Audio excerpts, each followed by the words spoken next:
Hello, welcome back to my YouTube channel. तो आज हम लोग क्लास 10th की एनसीईआरटी का ट्रायंगल चैप्टर करेंगे। जैसा कि आपने इससे पहले पीपीटी थ्योरम पढ़ी होगी, जो हमारी बुक में 6.1 के नाम से दी हुई है। 6.2 जो थ्योरम उसमें दी हुई है वो हमारा कन्वर्ट्स है बेसिक प्रोपोर्शनैलिटी थ्योरम, यानी कि बीपीटी थ्योरम का। उसमें हमें एक गिवन स्टेटमेंट है, पहले हम वो देखते हैं, उसके बाद हम उसका प्रूफ करेंगे।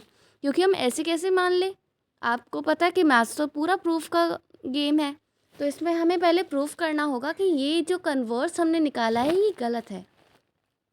तो इसमें हम जब बेसिक प्रोपोर्शनैलिटी का कन्वर्स देखेंगे तो उसमें स्टेटमेंट दिया हुआ है, it is a line divided any two sides of a triangle in same ratio. जब किसी ट्राइंगल की एक लाइन उसकी दो साइड्स को सेम रेशियो में डिवाइड करती है तो वो लाइन उसकी थर्ड साइड के पैरेलल हो जाती है। तो इसमें जो हमें गिवन फिगर है वो है A B E. A B E figure जो हमें दिया हुआ है, इससे आप पहले जो हमने बेसिक प्रोपोर्शनैलिटी थ्योरम पढ़ी है ये उसी से रिलेटेड है। बस हमें उसका उल्टा करना है कि ये जो हमें इसमें ये पूछा गया है कि ये जो गिवन स्टेटमेंट है ये सही है या गलत। यहाँ से हम डी से एक लाइन ड्रॉ करेंगे जिसका है डी ई डैश लाइन हमने कंस्ट्रक्शन के थ्रू ड्रॉ की है। इसमें कंस्ट्रक्शन में आएगा, draw a line on D E is D E dash, draw triangle E B C and then draw D E dash. जो हमने अभी A B C triangle draw किया है इसमें हमें डी ई डैश ड्रॉ करनी है। तो अभी जो हमने बेसिक प्रोपोर्शनैलिटी थ्योरम पढ़ी थी उसमें था ए डी अपॉन डी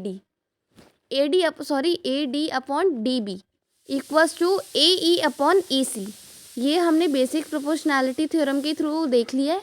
तो इसे हम इक्वेशन फर्स्ट कंसिडर कर लेते हैं। उसके बाद हम एज्यूम करेंगे D E not parallel to B सी।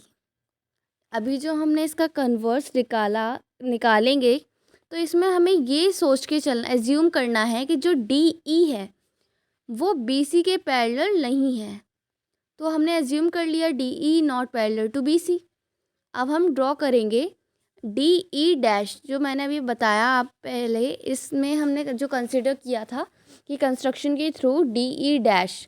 तो यहाँ पे हम ड्रॉ कर लेंगे D E dash parallel to B C, A D upon B C, A D upon D B, A E dash upon E C. इसे हम second equation consider कर लेते हैं। तो हमारी जो सेकंड इक्वेशन हमने अभी कंसिडर की है ये हमारी 6.1 थ्योरम, यानी कि बीपीटी थ्योरम में जो हमने पढ़ा था A D upon D B, A E upon D C, वही कंडीशन हमने यहाँ पे अप्लाई कर दी है। तो इसमें हमने एक चीज़ यहाँ पे हमें एक चीज़ दिखाई दे रही है कि जो इसका LHS है वो equation first and second are equal. अगर हम इन दोनों इक्वेशंस के LHS यानी कि लेफ्ट हैंड साइड देखें तो वो इक्वल हैं, A D upon D B and A D upon D B. तो RHS should also be equal.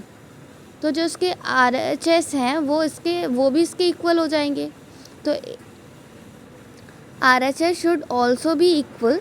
उसके बाद A E upon E C equals to A E dash upon E dash C. इसे हम third equation consider कर सकते हैं, क्योंकि अभी जो हमने देखा कि इसके LHS और RHS इक्वल हैं, तो इसे हम थर्ड इक्वेशन कंसिडर कर लेते हैं। उसके बाद हमें जैसे ए ई डैश और ई सी डैश जो अभी हमने लिया है, इसके बाद ऐड 1 ऑन बोथ साइड। जो अभी हमें ये A E upon E C equals to A E upon E C मिला है, ई डैश सी। इसमें क्या, इन थर्ड इक्वेशन में हमें दोनों साइड +1 कर दिया, यानी कि दोनों साइड 1 ऐड कर देना है। उसके बाद हमारा अब आ जाएगा A E upon E C +1 and A E dash upon E dash C is +1। तो यहाँ पे हमने दोनों साइड +1 कर लिया है। अब देखते हैं अगर इसका हम एलसीएम लेंगे तो क्या आएगा, ईसी हमें एलसीएम मिल जाएगा। तो ये हमारा आ जाएगा AE + EC। इसी तरह से अगर हम इधर एलसीएम ले लेंगे तो EC हमारा एलसीएम आ गया, AE + E-C। तो यहाँ पर अभी हमने दोनों साइड +1 कर लिया है। इसके आगे देखते हैं AC upon EC and AC upon EC। इसमें AC हमारा कॉमन आ गया। अब EC और E-C ये एक दूसरे के इक्वल हो जाएंगे, अभी हमने प्रूफ किया है। तो इसके बाद हम देखते हैं E and E-, both point are कोइंसिडेंट्स।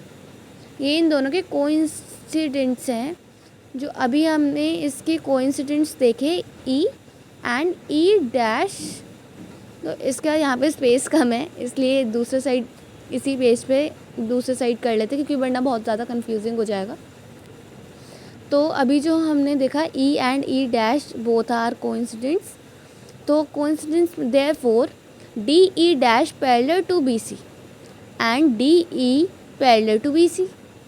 DE- and BC ये दोनों जो है वो एक दूसरे के पैरेलल आ गई। तो यहाँ पे हमारा ये प्रूफ हो गया। तो हमारा जो फाइनल आंसर निकला है वो है हमारा DE पैरेलल टू BC। हमें यही पूछा गया था, लेकिन हाँ हमें पहले एज्यूम करना था कि इसके पैरेलल नहीं है, लेकिन ऐसी कोई condition this condition is not possible, that's why DE